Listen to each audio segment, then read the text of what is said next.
নমস্কার তোমাদের সবাইকে আরও একবার আমাদের চ্যানেলে স্বাগত। আজকে আমরা আলোচনা করব অষ্টম শ্রেণীর ফার্স্ট সামেটিক এক্সাম 2024 সালের রায় মার্টিন প্রশ্ন বিচিত্র থেকে বাংলা বিষয়ে মডেল কোশ্চেন নাম্বার যে 4 নম্বর সেটটি আছে তারই আজকে সমাধান করে দেব। তার আগে যারা চ্যানেলে নতুন তারা অবশ্যই চ্যানেলটিকে সাবস্ক্রাইব করবে ও পাশে থাকা বেল আইকন প্রেস করে রাখবে। আর ভিডিওটি ভালো লাগলে অবশ্যই লাইক, কমেন্ট ও বন্ধুদের সঙ্গে শেয়ার করতে ভুলো না। চলো আর দেরি না করে এবার মূল পর্বে চলে যাই। এক দাগে বলেছে, দেখো সঠিক উত্তরটি নির্বাচন করো। একের এক দাগে আছে বাঘের বিক্রম সম মাঘের হিমানি। চিঠি গদ্যাংশে উল্লেখিত পংক্তিটির কবি হলেন, উত্তরটি হবে ভারতচন্দ্র। একের দুই দাগে আছে দাদু যেন কেমন। দাদুকে কেমন মনে হয়েছে তার কারণ দাদু চশমা ছাড়া চোখে দেখে না। এটি তোমাদের সবুজ জামা কবিতা থেকে দিয়েছে।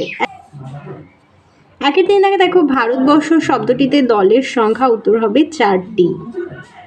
পরের প্রশ্ন দেখো, একের 4 দাগে আছে করিয়া গেটার দিন কইরা গেটার দিন করে। এখানে যে নিয়মে ধ্বনি পরিবর্তন ঘটেছে তা হলো এখানে অভিশ্রুতি। চলো এবার দুই দাগে চলে যাই। দুইয়ের এক দাগে আছে খুশ হালখা খট্টক কে ছিলেন। উত্তরটি দেখো, আওরঙ্গজেবের সময়ের মানুষ খুশ হালখা খট্টক ছিলেন পশতু ভাষার সর্বশ্রেষ্ঠ কবি। পরের প্রশ্ন দেখো, পরবাসী কবিতায় পলাশের ঝোপে কবি কি দেখেছে। তোমাদের সহায়িকা বইয়ের 66 নম্বর পেজে দেখো,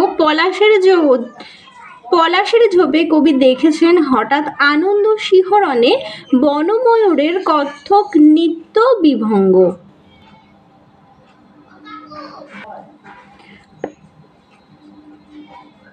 পরেরটি দেখো, দল কাকে বলে। বাকযন্ত্রের স্বল্পতম প্রয়াসে কোনো শব্দের যতটুকু অংশ একটি ঝুঁকে উচ্চারণ করা যায় তাকে দল বা অক্ষর বলে। দুইয়ের 4 দাগে দেখো, ধ্বনি বিপর্যয় বা বিপর্যাস বলতে কি বোঝো। উত্তরটি দেখো, উচ্চারণকালে বিপর্যয়জনিত কারণে শব্দের মধ্যবর্তী ধ্বনিগুলির স্থান পরিবর্তন হলে তাকে ধ্বনি বিপর্যয়, স্মৃতি পরিবৃত্তি বা বিপর্যাস নামে ডাকা হয়। অর্থাৎ এক কথায় বলা যায় যে উচ্চারণের ভুলে ধ্বনির স্থান অদল বদল হয়ে যাওয়াকেই ধ্বনি বিপর্যয় বলা চলে। যেমন দেখো, হ্রদ গেটার দেন হদ গেটার দেন দহ, রিকশা গেটার দেন রিস্কা। দুইয়ের 5 দাগে দেখো, গেয় যোগী ভিড় পায় না। এই প্রবাদটিকে ব্যবহার করে একটি বাক্য রচনা লেখো। উত্তরটি দেখো, অতি ঘনিষ্ঠজনের গুণের কদর হয় না।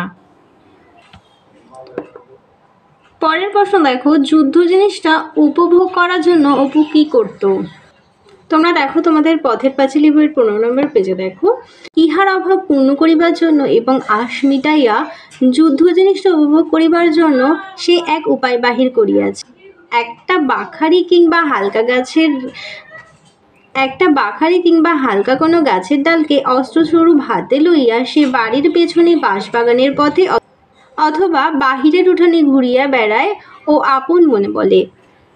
তাহলে তোমরা উত্তরে লিখবে যে অপু যুদ্ধ জিনিসটা উপভোগ করার জন্য একটি গাছের ডালকে অস্ত্রস্বরূপ ব্যবহার করে বাড়ির পেছনের বাঁশবাগানে ঘুরে বেড়াতো। পরের প্রশ্ন দেখো, বেদ ছাড়া পাঠশালায় শিক্ষাদানের বিশেষ উপকরণ বাহুল্য ছিল না। কার পাঠশালার কথা বলা হয়েছে? এটি হবে গুরু মশাইয়ের পাঠশালার কথা বলা হয়েছে।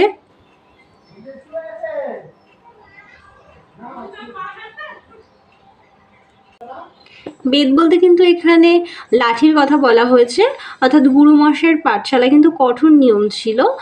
কোনো কেউ অন্যায় করলে গুরুমশাই তার ওপর বেদ চালাতো।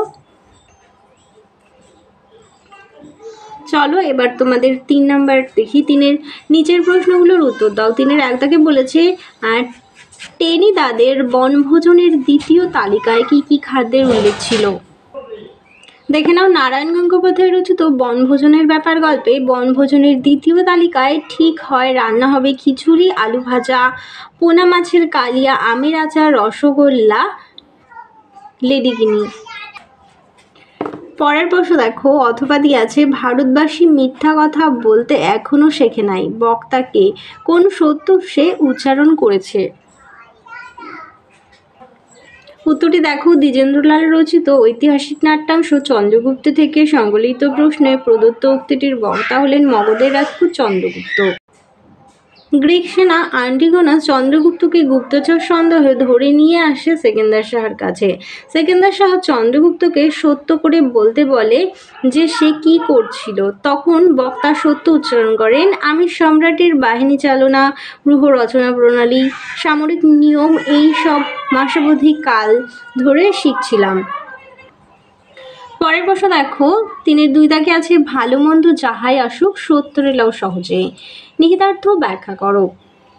প্রশ্নোত্তর অংশটি কবিগুরু রবীন্দ্রনাথ ঠাকুরের বোঝাপড়া নামক কবিতা থেকে গ্রহণ করা হয়েছে। এখানে কবি বলতে চেয়েছেন জীবনে ভালো মন্দ যাই আসুক তাকে সহজে বরণ করে নিতে হবে। জীবনে চলার পথ সবসময় মসৃণ হয় না, জীবনে চলতে গেলে বাধা, সেই সমস্ত বাধাকে অতিক্রম করেই জীবন চলতে হবে।